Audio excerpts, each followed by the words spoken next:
जय Hind. Welcome to the study centre. देखिए, आज इस वीडियो में हम 2012 के चल रहे प्रीवियस ईयर क्वेश्चन के सीरीज को आगे कंटिन्यू करेंगे। अब क्वेश्चन नंबर 15 होगा। In isosceles triangle ABC with A B is equal to A C, A B बराबर है ए सी, यह गिवन है कि ए बी बराबर है ए सी के। सर्कमस्क्राइब यानी कि इसके अंदर एक सर्किल बना हुआ है। Prove that the point of contact P, यानी कि यहां जो कॉन्टैक्ट पी है, ये पॉइंट पी क्या है, बाइसेक्ट करता है बेस बीसी को। यह बीसी को बाइसेक्ट करता है। बाइसेक्ट करने का मतलब क्या हुआ कि बीपी बराबर सीपी, यही हुआ। यानी कि हम क्या लिख सकते हैं इसके लिए कि गिवन हमारा क्या है, गिवन हमारा है कि एक isosceles triangle, an isosceles triangle A B C in which, जिसमें क्या है कि ए बी बराबर ए सी है, ए बी बराबर ए सी है, A B is equal to A C, ये हमारा गिवन है। और एक सर्किल है जिसमें सर्कमस्क्राइब है, यानी कि हम इसमें लिख सकते हैं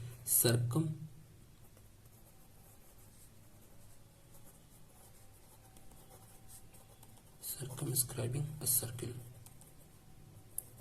ये चीज। तो प्रूफ क्या करना है, टू प्रूफ क्या करना है कि बीपी बराबर होगा सीपी के, यानी कि पी बाइसेक्ट करता है किसको, बीसी को, पी बाइसेक्ट बीसी।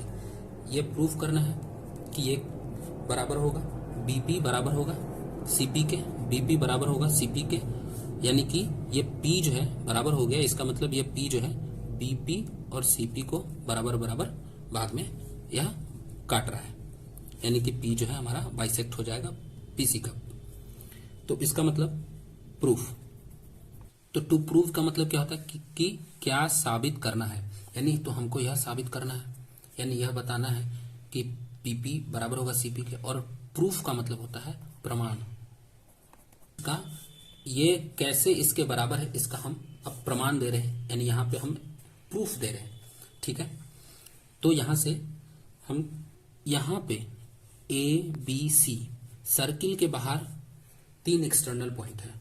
ए बी सी क्या है, यह सर्किल के बाहर 3 एक्सटर्नल पॉइंट है। तो एक्सटर्नल पॉइंट बाहर है और यहां से देखो तो ये ए आर और यहां से ए क्यू टेंजेंट है दो। फिर यहां बी एक्सटर्नल पॉइंट से बी आर और बी पी दो टेंजेंट है। और यहां से पॉइंट सी से यहां से सी क्यू और सी पी, यहां भी 2 टेंजेंट है। तो हम यहां से ये लिख सकते हैं कि A R is equal to A Q. ठीक है, फिर उसके बाद B R is equal to BP and C Q is equal to CP. ये इक्वेशन फर्स्ट मान लेते हैं कि ये हमारा इक्वेशन फर्स्ट है। तो आखिर ये कैसे बराबर हो रहा है, तो हमारा यह बराबर हो रहा है कि जानते हैं tangent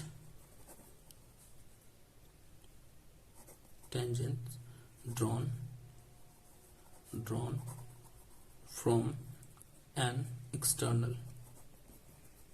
external point of a circle are equal। ये चीज होता है कि हमारा एक एक्सटर्नल पॉइंट से, कहां से, एक एक्सटर्नल पॉइंट से अगर टेंजेंट ड्रॉन करते हैं तो वो टेंजेंट क्या होता है, इक्वल होता है। ठीक है, तो इसलिए हमारा ए आर ए क्यू के बराबर हो गया, बी आर बी पी के बराबर हो गया, और ये सी पी ये सी पी या सी क्यू बराबर हो गया। ठीक है, तो अब हम यहां से इसको लिख सकते हैं, यहां से इसको लिख सकते हैं कि चूंकि A B is equal to A C, ये ए बी बराबर है ए सी, क्योंकि यह गिवन है, हमारा यहाँ पे गिवन था बिकॉज यह जो है ये एक आइसोसेलेस ट्रायंगल है, और आइसोसेलेस ट्रायंगल में ये दोनों साइड इक्वल होता है, यानी कि ए बी ए सी के बराबर है। यहाँ पे ए बी ए सी के बराबर है, ये तो गिवन है, ये तो गिवन है। तो यहां से हम ए बी को हम लिख सकते हैं A R plus R B, और यहां से ए सी को लिख सकते हैं A Q plus Q C. यहां से ए बी को लिख सकते हैं हम क्या, A R plus R B is equal to A C को लिख सकते हैं क्या, A Q plus Q C, A Q plus Q C. ठीक है, फिर उसके बाद यहां से ए आर हमारा ए क्यू के बराबर है, ए आर हमारा ए क्यू के बराबर है, तो ए आर ए क्यू के इक्वल है तो बराबर है, तो इसका मतलब ये दोनों कैंसिल आउट हो जाएगा, यानी कि हम यहां से कह सकते हैं कि ये बी आर इक्वल होगा किसके, सी क्यू के। ये आर बी को बी आर लिख सकते हैं, क्यू सी को सी क्यू लिख सकते हैं, तो यह बी आर किसके बराबर हो गया, सी क्यू के, यानी कि यहां पे ये B R is equal to C Q. फिर उसके बाद चूंकि हमारा बी आर किसके बराबर है, बीपी के, तो B R is equal to हम लिख सकते हैं BP. B R is equal to हम क्या लिख सकते हैं, B R is equal to हम पीपी लिख सकते हैं, और यहाँ C Q is equal to हमारा सीपी, तो हम यहां से इसको सीपी लिख सकते हैं। क्यों, तो फ्रॉम इक्वेशन फर्स्ट। ठीक है, तो अब यहाँ पे बीपी सीपी के बराबर हो गया, बीपी सीपी के बराबर हो गया, तो यहाँ पे देखो तो यही तो प्रूफ करना था ना, BP is equal to CP, तो यहां से हम कह सकते हैं इसलिए पी बाइसेक्ट्स बीसी, यानी कि यह प्रूफ हुआ।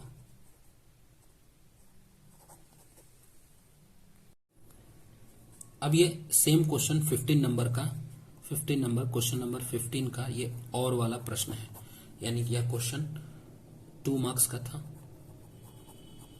और इस 2 मार्क्स के क्वेश्चन का ये 15 नंबर का यह और वाला है। ठीक है, यानी ये 15 नंबर का ही दूसरा क्वेश्चन है। इसमें कहता है इन फिगर 5, यानी यह फिगर 5 है, in figure 5 the chord A B, यह कॉर्ड ए बी है, of larger circle of 2 concentric circle, यानी यह बड़े वाले सर्किल का क्या है, कोड है, यह बड़े वाले सर्किल का कॉर्ड है ए बी, और 2 कोसेंट्रिक सर्किल, 2 कोसेंट्रिक का मतलब बताया मैंने कि कॉमन सेंटर। अब ये एक सर्किल है, यानी 2 सर्किल का एक ही सेंटर है, तो यानी कि यह हो गया ओ हमारा कॉमन सेंटर हो गया, विथ सेंटर ओ, यहां आगे बोल रहा है कि विथ सेंटर ओ, यानी कि इसका कोसेंट्रिक कौन है, ओ है, touches the smaller circle at C, यानी कि ये ए बी कॉर्ड, यह ए बी कॉर्ड बड़े वाले सर्किल का जो कॉर्ड है ए बी, यह आगे छोटे वाले सर्किल जो कोसेंट्रिक सर्किल है उस छोटे वाले सर्किल को पॉइंट सी पे, यानी एक पॉइंट सी पे सिर्फ सी पे टच करता है, then prove that A C is equal to C B. यह बात प्रूफ करना है कि ए सी बराबर होगा सी बी के। तो इसके लिए हम इसको सबसे पहले मान लेते कि यह C1 है और यह सर्किल है C2, जिससे हमें गिवन लिखने में आसानी होगा, यानी कि हम यहां पे इसको लिख सकते हैं गिवन, क्या गिवन है, तो 2 concentric circle C1 and C2, 2 concentric, एक C1 एक C2 है, ठीक है, इन विच, जिसमें सेंटर O है, and A B, A B क्या है, कॉर्ड है, A B is the chord of circle C1, यानी C1 का कॉर्ड है, C1 का कॉर्ड है जो क्या कर रहा है, टच कर रहा है, जो टच कर रहा है C2 को C पे, यानी which is touches C2 at C point, ये हो गया। ठीक है, तो प्रूफ क्या करना है, तो लिखेंगे क्या प्रूफ करना है, प्रूफ करना था कि AC बराबर है CB के, यानी कि AC बराबर है CB के, AC is equal to CB, ये बतलाना है कि AC बराबर है CB के, यह बात प्रूफ करना है। ठीक है, तो सबसे पहले हम कंस्ट्रक्ट करेंगे,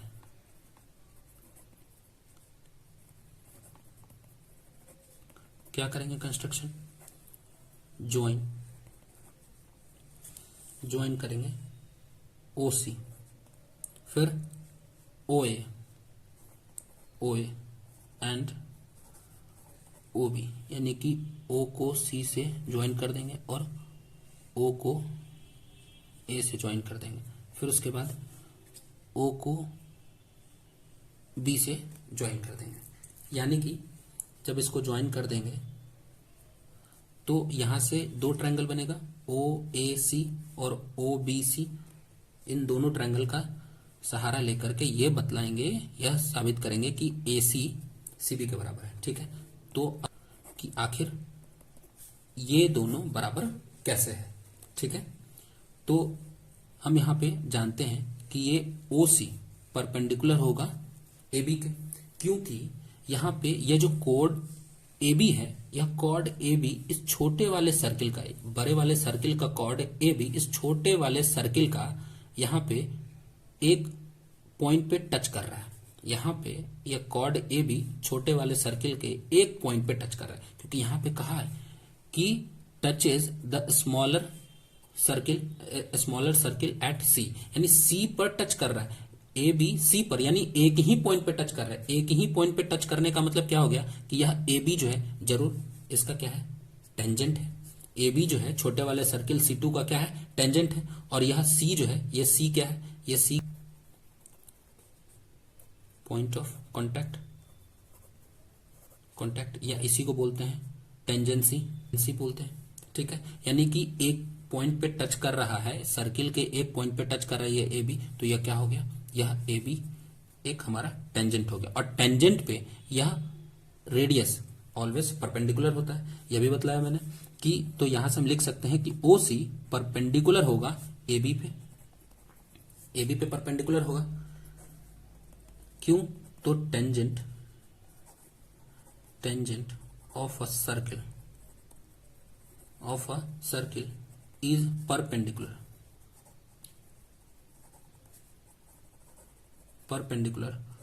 to the radius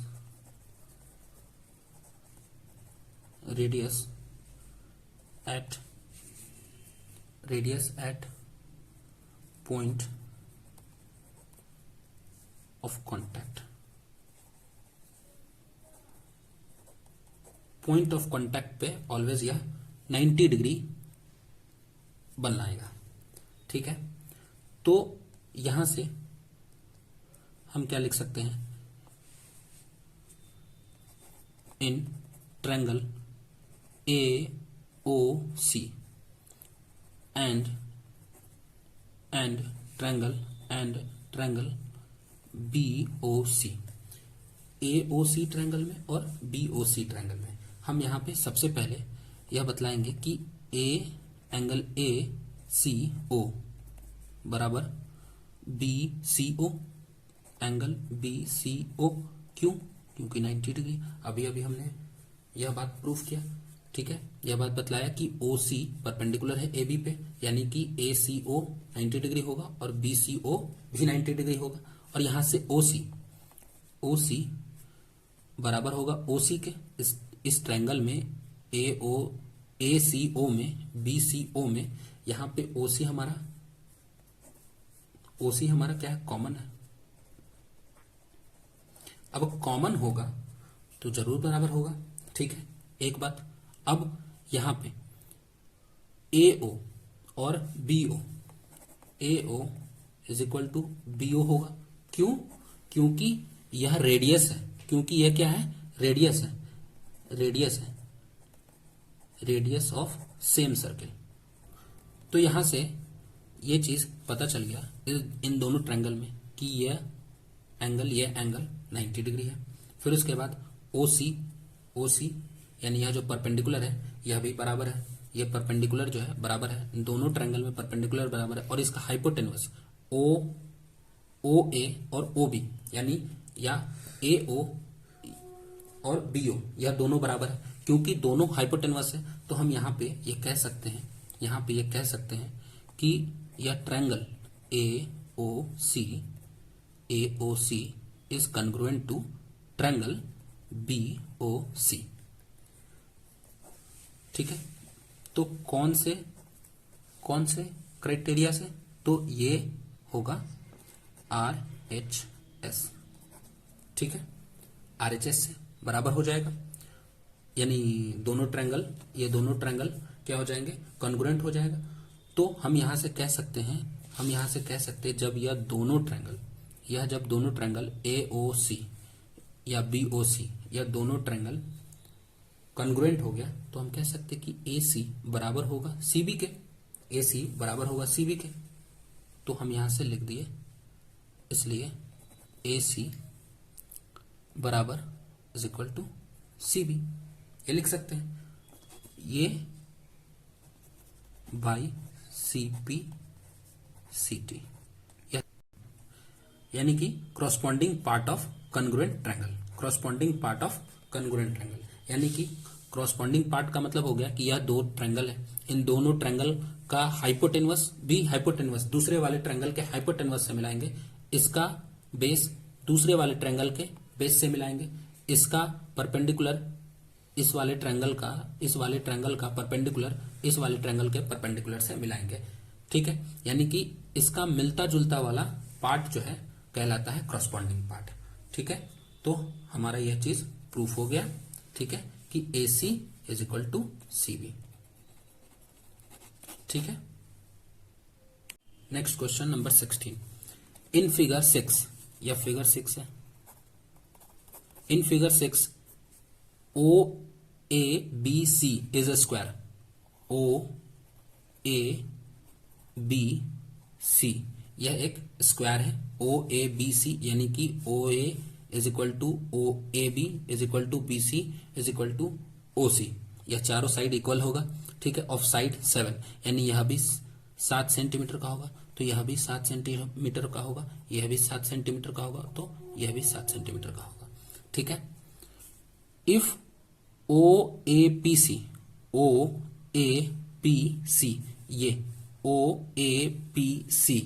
यह जो क्वाड्रेंट है OAPC, ये एक क्वाड्रेंट है। क्वाड्रेंट होने का मतलब क्या हुआ कि इस पूरे सर्किल का 1/4 यानी कि यहां पे दो रेडियस के बीच में कितने डिग्री का एंगल बनेगा, तो 90 डिग्री का एंगल बनेगा। यानी कि वैसे ही यहां हो गया, एक स्क्वायर है जिसका चारों साइड इक्वल होता है और चारों एंगल भी 90 डिग्री का होता है, तो एंगल O कितने डिग्री पे एक्सटेंड कर रहा है, एंगल COA कितने डिग्री का एंगल बनाएगा, तो यह भी 90 डिग्री का एंगल बना रहा होगा। यानी इसीलिए यह क्या है, यह एक क्वाड्रेंट है OAPC, ठीक है, एक क्वाड्रेंट है विथ सेंटर O, जिसका सेंटर O है।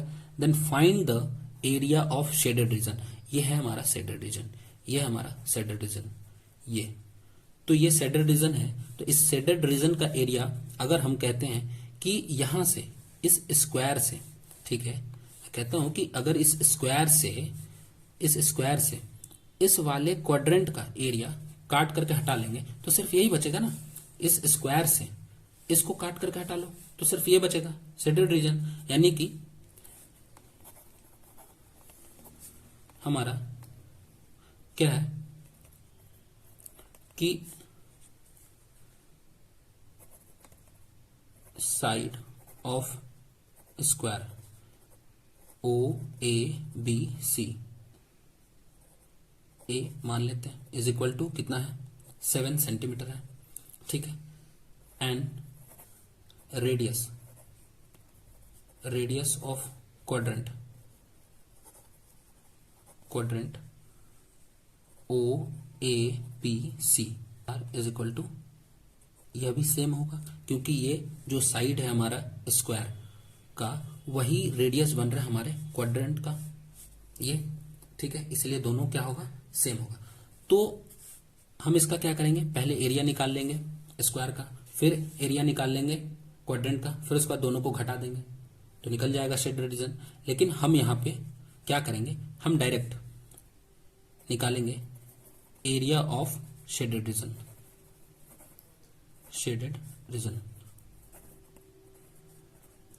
ठीक है। तो हम क्या लिख सकते हैं एरिया ऑफ शेडेड रीजन के लिए, area of square O A B C, इसमें से घटा देते हैं area of quadrant O A P C, ठीक है, ओ ए पी सी। तो एरिया ऑफ स्क्वायर क्या हो जाएगा, तो साइड का स्क्वायर यानी ए का स्क्वायर, ठीक है। इसमें से घटा देना है एरिया ऑफ क्वाड्रेंट। अच्छा, यह क्वाड्रेंट का एरिया क्या होगा, पूरे सर्किल का एरिया क्या होगा, पाई आर स्क्वायर होगा। तो इसमें से 1/4 ये है, तो क्वाड्रेंट का एरिया कितना हो जाएगा, पाई आर स्क्वायर बाई 4 होगा, ठीक है।